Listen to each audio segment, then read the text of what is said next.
Olá, queridos estudantes. Vamos continuar falando sobre as grandes navegações. No período anterior às grandes navegações, a Europa passou por muitas dificuldades econômicas devido à peste negra, à Guerra dos 100 Anos, à decadência do comércio devido às rotas inseguras e também passou por muita fome e miséria.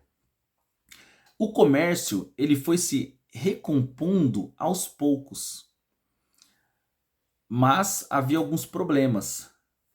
Quais? Primeiro, a falta de metais preciosos, o monopólio italiano do comércio de especiarias e os preços altíssimos. Tornou-se necessário encontrar uma alternativa. E essa alternativa foi estabelecer uma nova rota para as Índias, descobrir metais preciosos, né, por lá, e também a navegação marítima por meio do Oceano Atlântico, não mais pelo Mediterrâneo. Qual o êxito das grandes navegações se deve, né, por Portugal e Espanha, a três fatores principais. O primeiro, devido à criação dos estados nacionais, primeiramente em Portugal, depois na Espanha. E também a centralização monárquica. Outro fator foi que a burguesia apoiou as grandes navegações. Portanto, o Oceano Atlântico, o famoso Mar Tenebroso, ele, ou seja, tornou-se necessário, era um medo a ser superado. E havia, nesse período, no imaginário, né, dos navegadores, dos portugueses, dos europeus, que haviam no oceano monstros, sereias, abismos, redemoinhos gigantes. Quais foram os fatores que impulsionaram as grandes navegações? O desenvolvimento tecnológico e científico, o desejo de quebrar o monopólio italiano, de encontrar um novo caminho para as Índias, e também desta aliança entre o poder real e a burguesia. Então, no século XV, inicia-se as grandes navegações com portugueses e espanhóis. Então, as disputas que engrandeceram as nações, disputas para ver qual potência era desenvolver a melhor tecnologia e também que estabeleceria a hegemonia neste mundo desconhecido, aquilo que viria a ser o novo mundo. E o confronto de força, essa rivalidade entre os portugueses, né, e os espanhóis, que foram os pioneiros. Então, neste período aconteceram muitos conflitos por causa de especiarias nas grandes navegações. Vamos falar um pouquinho sobre as navegações portuguesas. Pioneirismo português se deve à centralização do poder nacional, que é o poder centralizado nas mãos do rei após a Revolução de Avis de 1385.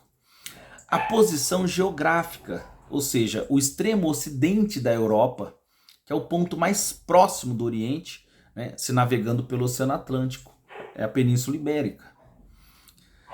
A paz interna, devido à criação do Estado em 1139, a tradição marítima e pesquisa, o contato com o mar era parte integrante do povo do litoral português.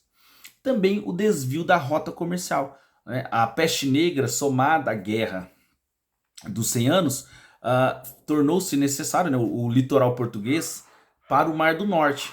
E ali nessa região então se desenvolveu portos e comércios na região. Tecnologia e instrução, o domínio, né? O desenvolvimento de construções e embarcações. Outro ponto, o estudo, que aí seria a engenharia naval, né? O estudo dos ventos, da latitude e longitude, o desenvolvimento da cartografia. Os instrumentos mais precisos e também as cartas náuticas. Aqui estamos falando do astrolábio, da própria bússola. Da escola, tudo isso foi desenvolvido na escola de Sagres. E também né, para as grandes navegações, a utilização de mapas dos mouros que haviam sido expulsos da Península Ibérica. Então esses mapas foram utilizados pelos portugueses.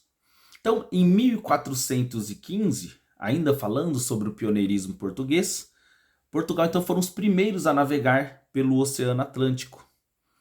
Então falamos, né, sobre devido a essa localização geográfica privilegiada, a proximidade com o continente africano e também devido a essa decisão de chegar às Índias contornando o continente, ou seja, dando a volta pelo périplo africano. Então as principais navegações foram em 1415 a tomada de Ceuta, no norte da África, que era um grande centro comercial muçulmano. Em 1434, Gil Eanes ultrapassou o Cabo Bojador, né, que é o atual Saara Ocidental. Em 1488, Bartolomeu Dias contornou o Cabo da Boa Esperança, o extremo sul da África. Em 1498, Vasco da Gama chegou às Índias. E em 1500, Pedro Álvares Cabral chegou ao Brasil. Vamos falar um pouquinho então agora sobre as navegações espanholas. Foi a segunda nação a desbravar o Oceano Atlântico. Saiu depois de Portugal por causa que primeiro precisava dar uma solução para os seus problemas internos e também para os seus problemas externos, né? E iniciou-se o seu processo, as suas grandes navegações em 1492, depois da unificação dos reinos e expulsão dos mouros, árabes que viviam na região e que não se converteram ao cristianismo. E os espanhóis então desenvolveram um plano de atingir as Índias navegando pelo ocidente, contornando o globo. Então as primeiras navegações espanholas, 1492, Cristóvão Colombo chegou à América. Então o nome, né, em homenagem a Américo Vespúcio, que é uma afirmação da chegada, né, em um novo continente, mas quem descobriu foi Cristóvão Colombo. Em 1500, Vicente Pinzón chegou no Rio Amazonas. Em 1443, Vasco de Balboa atravessou o Estreito de Magalhães, no extremo sul da América do Sul. E entre 1519 a 1522, Fernão de Magalhães e Sebastião Delcano realizaram a primeira circunnavegação do globo. Em 1519, Fernão Cortés iniciou a conquista do Império Azteca, né? Hernán Cortés, no México. Em 1521, Francisco Pizarro iniciou a conquista do Império Inca no Peru. Importante sobre as grandes navegações foi o enorme contingente de mercadorias que passou, ou seja, a expansão do comércio mundial. E a coroa e a burguesia se tornaram acumuladores de capitais, de prestígio e de poder. E a cruz e a espada, ou seja, o cristianismo europeu, se sobrepôs à cultura indígena. A brutalidade da espada conquistou à força a terra dos ameríndios. Então, como ocorreu a divisão do mundo colonial entre Portugal e Espanha no século XV? Ocorreram várias negociações para dividir as terras conquistadas. O Tratado de Toledo de 1480, Portugal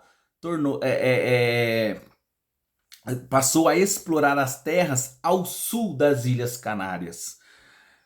A bula Intercoetera de 1493, documento papal assinado pelo Papa Alexandre VI, de origem espanhola. Ele estipulava que as terras situadas a partir de 100 léguas a oeste das ilhas de Cabo Verde seriam da Espanha.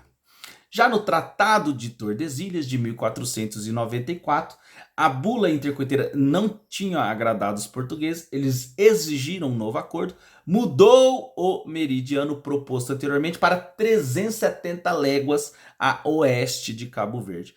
Portugal recebeu uma pequena fatia da América do Sul, aquilo que viria a ser inclusive o Brasil.